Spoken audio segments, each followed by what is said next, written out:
ज़्यादा कष्ट झेलने के बाद भी उन्होंने हमारे लिए विद्यालय वगैरह खोले और बच्चों के लिए इतना सब कुछ किया। मैं इनके लिए एक कविता कहना चाहूँगी।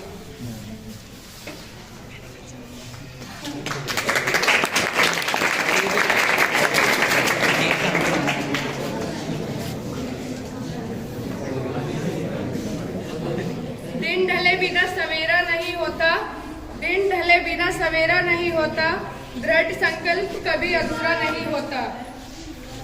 अगर हो जाए जज्बा कुछ कर दिखाने का, अगर हो जाए जज्बा कुछ कर दिखाने का, तो जीवन में कभी अंधेरा नहीं होता।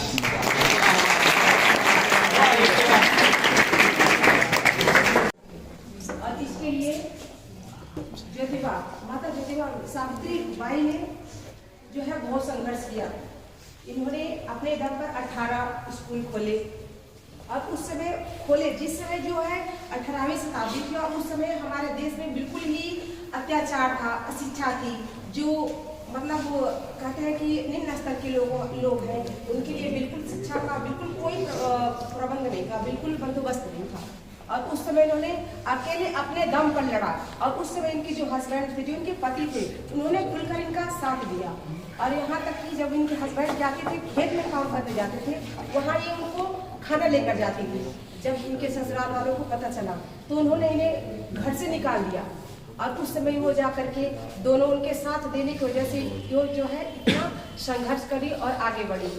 और इसमें जो है सबसे महत्वपूर्ण बात यह है कि उन्होंने जो है विधवा महिलाएं क्योंकि अशिक्षा थी, दलित वर्ग के लोग थे, उनका कोई साथ नहीं दे रहा था और जो महिलाएं उनके साथ अत्याचार किया जा रहा था। और इस कारण से वो जो कभी अगर मतलब है कि बहुत ही घटिया तरह के व्यवहार कर जाते थे और उस समय वो अपने आप को मार डालना चाहती थी। और एक लेडीज थी, वो भी अपने आप को खत्म करने गई, लेकिन इन्होंने इनको रोक लिया और उन्होंने उसके बाद उनको एक लड़का हुआ, उस लड़के को इन्होंने गोद ले लिया और उसको भी पढ़ाया लिखाया, जो है पढ़ा लिखा करके उनको डॉक्टर बनाया। और उस समय जो है 18वीं शताब्दी में बहुत बड़ी जो है महामारी चली थी, वो थी प्लेग। और प्लेग की जो महामारी चली थी उसमें इन्होंने जो उनका लड़का था वो जो है मतलब डॉक्टर थे, वो जो मरीज थे उनको उनके पास ले जाती थी और वो उनका इलाज करते थे। और इतनी भयंकर बीमारी थी कि उस कारण इनकी मृत्यु भी हो गई और 1897 में इनकी मृत्यु हो गई। और ये रहने वाली थी सतारा झांसी, जो पुणे में पड़ता है।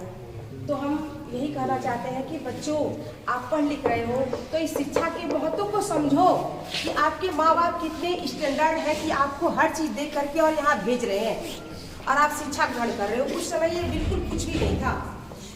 तो मैं आपके माता पिता के लिए कुछ कहना चाहती हूँ कि आप कितने अच्छे हो, कितने लायक हो, कितने आपके माता पिता कहते हैं माता जो होती है स्वर्ग से भी महान होती है और पिता जो होता आकाश से भी ऊंचा होता है। तो हम कहेंगे माता शत्रु पिता बैरी, माता शत्रु पिता बैरी, एन बालो न पाठित न शोभते सभा मध्ये हंस मध्ये वको यथा।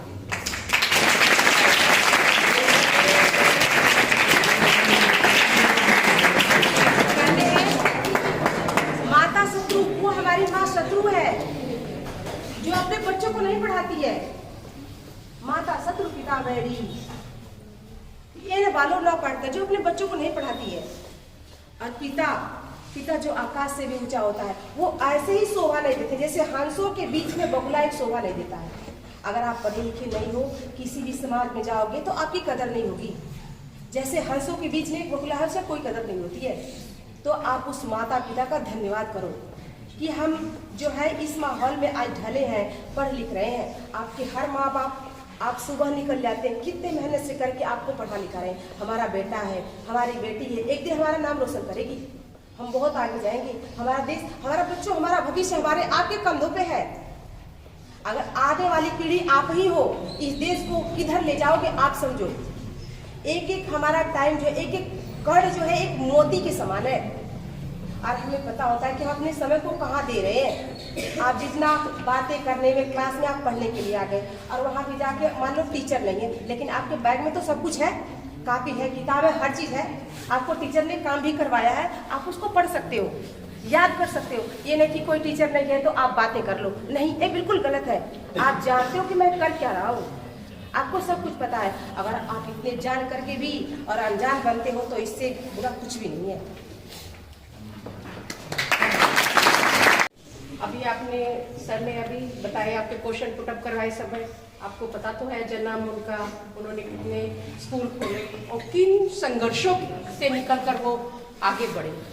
देखो ये बात बहुत पुरानी है, क्योंकि जब लड़कियों को घर से बाहर निकलना भी बहुत मुश्किल था, लेकिन उन्होंने उन कठिन परिस्थितियों में घर से वो बाहर निकली और पढ़ने के लिए बाहर निकली। और जब वो पढ़ने के लिए बाहर निकली तो क्या होता कि जो अशिक्षित लोग थे उनको पता नहीं था शिक्षा क्या होती है। शिक्षा एक ऐसी जोत है, जिसने वो शिक्षा को ले लिया वही उज्जवल हो गया, यानी कि उसमें ही ज्ञान मिल गया। ठीक है, अब क्या होता था, वो जाती थी तो जो आस पड़ोस के लोग होते थे वो उनको गोबर कीचड़ आदि डालते थे, मगर वो क्योंकि उन्होंने अपने दिल में एक दृढ़ निश्चय कर लिया था, मुझे इस समाज से आगे निकलना, बहुत ही आगे निकलना है, जिससे कि मैं, जैसे कि अब उन्होंने मिट्टी कीचड़ डाला तो जो मुझे एक स्वर्ण बनाना है।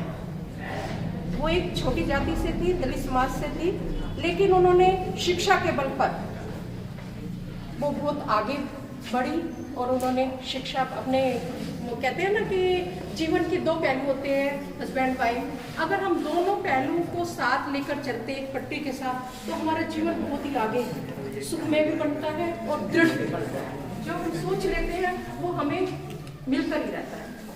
ठीक है, उन्होंने भी, उनके हस्बैंड ने उनका साथ दिया शिक्षा के क्षेत्र। वो पहले अनपढ़ थी, मगर उनके अंदर पढ़ने की भावना दृढ़ थी कि मुझे पढ़ना है, तो उन्होंने उनका साथ दिया और साथ देने के बाद वो उन्होंने इतना पढ़ी में और वो शिक्षित हुई, फिर उन्होंने स्कूल भी खोले और काफ़ी समाज सेवा भी की और वो कवियत्री भी थी और उन्होंने अपने जीवन को एक जीवन में बहुत बड़ा शिक्षा का योगदान दिया।